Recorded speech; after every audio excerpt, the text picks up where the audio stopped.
kwento ng kayamanan at pag-ibig sa mundo ng sisig. Hatid sa inyo ng Sunsilk with Nano Complex at tanging doble.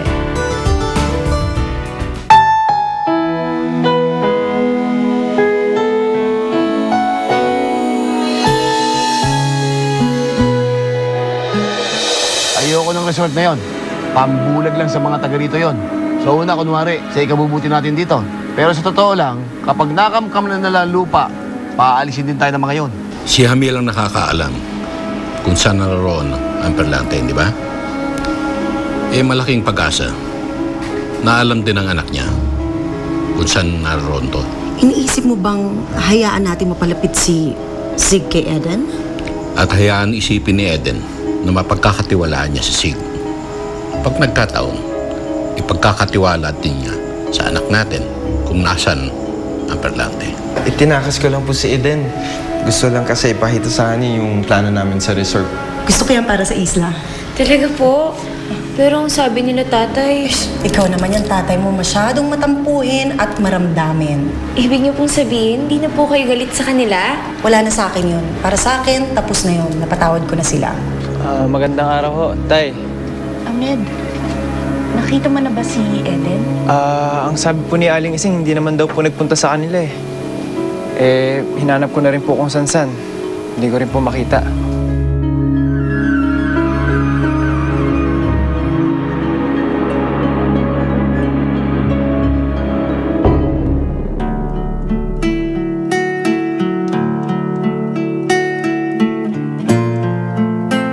Kuya, baka matunaw si Eden katitingin mo. Masisisi mo ba ako? I mean, look at her. Simple pero ang ganda. Malaanghel ang mukha. Wala pa akong nakikilalang katulad niya. Nakilala o nakuha? Admit it, kuya. Gusto mo siya. Nacha-challenge ka sa kanya kasi hindi siya nakakandara pa sa'yo gaya ng ibang babae. Obviously, she's a virgin at gusto mo siya makuha. Inaamin ko. Gusto ko siya sa lahat ng dahilan ng sinabi mo. Hindi naman kasalanan yun, di ba?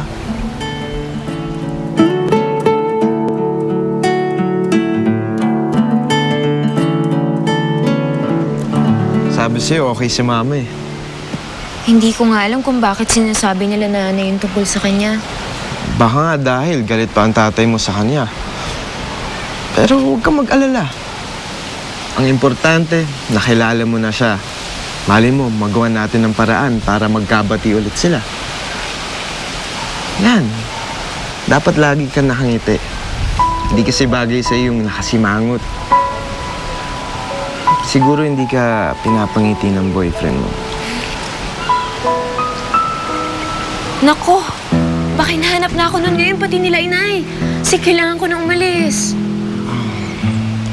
Sige. Mang-Igong! Mang-Igong yung mga best! Coming! Hey! One for you and Salamat ho. welcome. Salamat.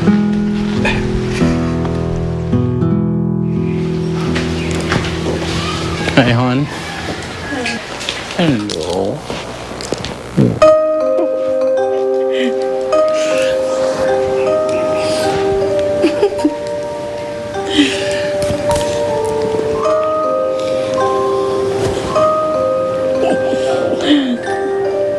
Chad, sige, mauna ka na muna.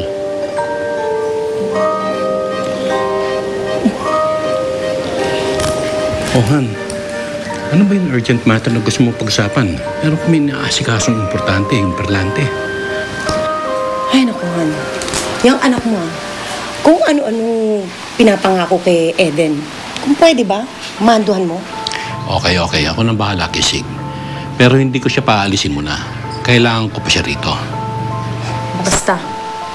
Basta ilayo mo siya sa pagpaplano ng resort. Kahit na ano, pagawa mo sa kanya. Hanggat hindi pa napapasakin ng lupa. parang kailangan yata ako ng kumilos Ano bang binabalak mo? Basta, kakausapin ko si Perla. Kami ang bahala sa lupa. Ikaw ang bahala kay Sig. Sige. Okay. Huwag ka na magalit. Okay?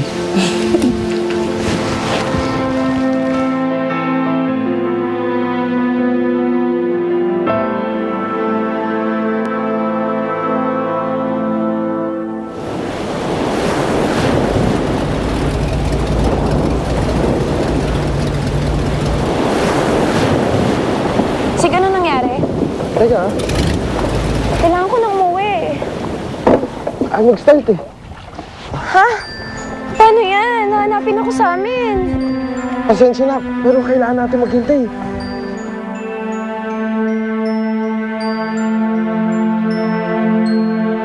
Tulong! Tulungan niyo kami!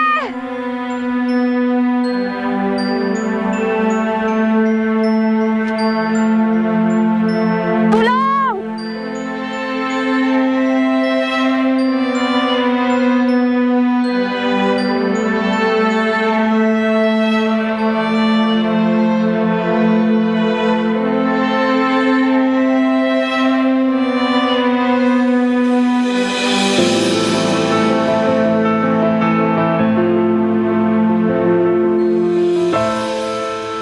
Nako, Alona, paano ba namang hindi mababagong isip ng anak mo?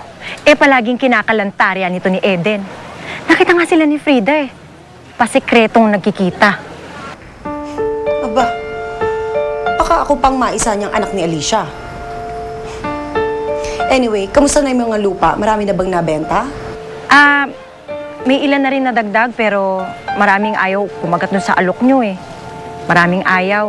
Umaayaw din kasi sila Akim. Well, gawan mo ng paraan yan, Perla, ha? Kung kailangan mo mag-blackmail ka. Basta ang gusto ko, lahat ng titulo maging sa atin. Pati ang mga titulo na sa'yo, gusto ko na rin, akin na rin yan. Lahat yan bibilin ko.